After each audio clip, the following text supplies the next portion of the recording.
సర్వంలో భ్రష్టమైంది. Actually ఒక పద్ధతిలో ఈ రాష్ట్రం ఒక క్రమ పద్ధతిలో మంచిగా ముందుకు పోతూ ఉంటుంది.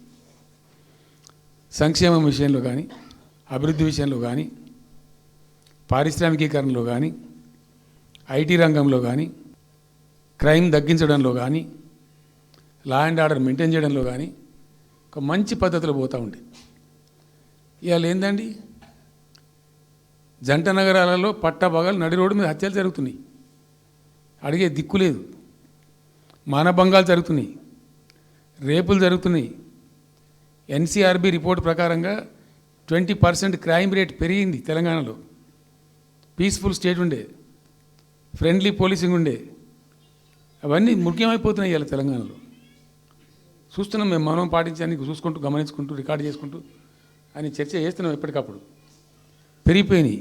వాగ్దానాలు ఏంటంటే వీళ్ళు చేసినాయి. మంచిగా ఉన్న ప్రజలను, మాకు ఓటేసే ఉద్దేశంలో ఉన్న ప్రజలను పచ్చి అబద్ధాలు టెంప్ట్ చేసి, మోసం చేసి, ఈ రాష్ట్ర ప్రజానీకాన్ని మోసం చేసి, దొంగ మాటలు చెప్పి, మాయ మాటలు చెప్పి, అర్రాస్ పాటలు వాడినట్టు వాడినండి.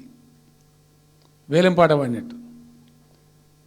కేసీఆర్ 10,000 ఇస్తాడు రైతు బంధుకు, మేము 15,000 ఇస్తాం. మహిళలకు 2,500 ఇస్తాం. కేసీఆర్ కళ్యాణ లక్ష్మి ₹1,00,000 ఇస్తాడు, మేము తులం బంగారం కల్పిస్తాం. మీరు పెళ్లిళ్ళు చేసుకోకుండ్రి, ఆపుండ్రి. ఇదే ప్రభుత్వం మీరు చెప్పినటువంటి మాటలు, పెళ్లిళ్ళు చేసుకుంటూ ఆగిపోండ్రి, మీరు నవంబర్లో చేసుకునే బదులు డిసెంబర్లో చేసుకుంటే తులం బంగారం కూడా వస్తుంది. ఉపన్యాసాలలో చెప్పినండి, మా దగ్గర ఉన్నాయి ఆ క్యాసెట్లని. ఇంకేం చెప్పినరు, పెన్షన్ తీసుకునే ముసలి ఎవరు అవుతున్నారో నవంబర్లో తీసుకోకుండ్రి, డిసెంబర్లో 4,000 వస్తుంది. 2 లక్షల రుణమాఫీ అని నరికిండ్రు. ఉరుకుండ్రి బ్యాంకుల పంట పోయి జల్దీ తెచ్చుకోండి. ఇది ఒక్కటి కాదు, అట్లా అర్రాస్ పడబడినట్టే. శాంతాడంత లిస్ట్ 420 హామీలని చాలా ఉన్నాయి. నేను కొన్ని హైలైట్ చేసి చెప్తున్నాను. టెంప్ట్ చేయడంలో, ఫర్ ఎగ్జాంపుల్ ఇప్పుడు ఇండియా మొత్తంలో ఎక్కడ ఇయ్యరండి. మేము మొత్తం కూడా 100% సమ్మిళితమైన అభివృద్ధితో మేము ముందుకు పోయినాం. ఇట్లా ఏకపక్షంగా ఏకోన్ముఖంగా పోలే. మేము ఆల్ ఫ్రంట్స్ కవర్ చేయాలని చూసినాం. పేద పిల్లలు ఉంటారు, వాళ్ళకి పాపం విదేశీ విద్య లేక సీట్ వస్తుంది, చదువుకోవాలని ఆశపడతారు, పోలేరు. వ్యక్తిగతంగా మమ్మల్ని అడిగితే మేము పార్టీగతంగానో వ్యక్తిగతంగానో చేసేది కొంతమేర. పాలసీగానే ఎందుకు చేయకూడదని చెప్పి ఆలోచించి 20 లక్షల రూపాయలు ఇచ్చింది. ఎస్సీ ఎస్టీ పిల్లలు పోతే వాళ్ళకి అంబేద్కర్ పేరు అని పెట్టినాం. బీసీ అమ్మాయిలు పోతే వాళ్ళకు జ్యోతిబా పూలే అని పేరు పెట్టినాం. రకరకాలుగా మొత్తం మీద వాళ్ళకి 20 లక్షల రూపాయలు ఇచ్చినాం. ఎట్లాంటి ఇష్టం వచ్చినట్టు అది కూడా పెంచుతాం. కేసీఆర్ 10 లక్షలు ఇస్తే మేము 12 లక్షలు ఇస్తాం. దళిత బంధు ఇట్లా ఎన్నండి ఇష్టం వచ్చిన అంటే నోటికి మొక్కాలిగా. అది కూడా 100 రోజుల లోపలనే ఇస్తాం.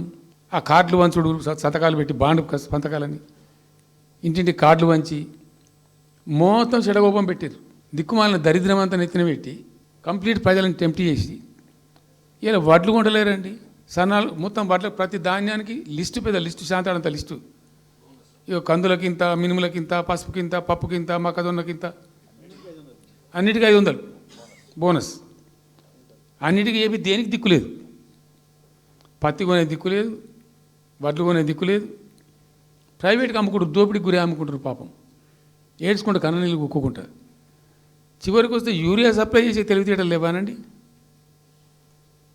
మా గవర్నమెంట్ ఉన్నప్పుడు రైతులు గ్రామాలలో ఒక ఆటో రిక్షాకి డబ్బులు ఇచ్చి 10 బస్తాలు తెచ్చి బాబు అంటే తెచ్చి ఎడ పడేసిపోతుండే వాడు పొలం కాడ. ఇవాళ రైతులు రోజుల తరబడి, గంటల తరబడి చెప్పులు పెట్టి, బీఆర్ఎస్ లేకముందు చెప్పుల లైన్లు ఉండే, బీఆర్ఎస్ ఉన్న రోజులు చెప్పుల లైన్లు మాయమైనవి. మళ్ళీ ఇప్పుడు కాంగ్రెస్ రాగానే మళ్ళీ ఇప్పుడు చెప్పుల లైన్లు స్టార్ట్ అయిపోయినాయి వరుస పెట్టి. మళ్ళీ ఇప్పుడు ఏందో యాపో బోపో తెచ్చిండ్రు. అది ఒత్తితే నడచలేదు, పిక్తలేదు. అది ఏ ఎరువు బస్తాకు యాప్ ఎందుకైనా నాకు అర్థం కాదు. ఇంకా ఆ యాప్లో కూడా నాకు పూర్తిగా తెలియలేదు. నేను రాత్రి కూడా చెప్పే ఆ యాప్లో ఏముంటుందట. ఇప్పుడు నాకు పట్టిందా, అది ఎన్ని మాటలు ఇస్తారట. సపోజ్ నాకు 3 ఎకరాలు ఉంది. 3 ఎకరాలు ఉంటే ఎకరానికి 2 బస్తాలు చొప్పున 3 సార్లు ఇస్తారట. అది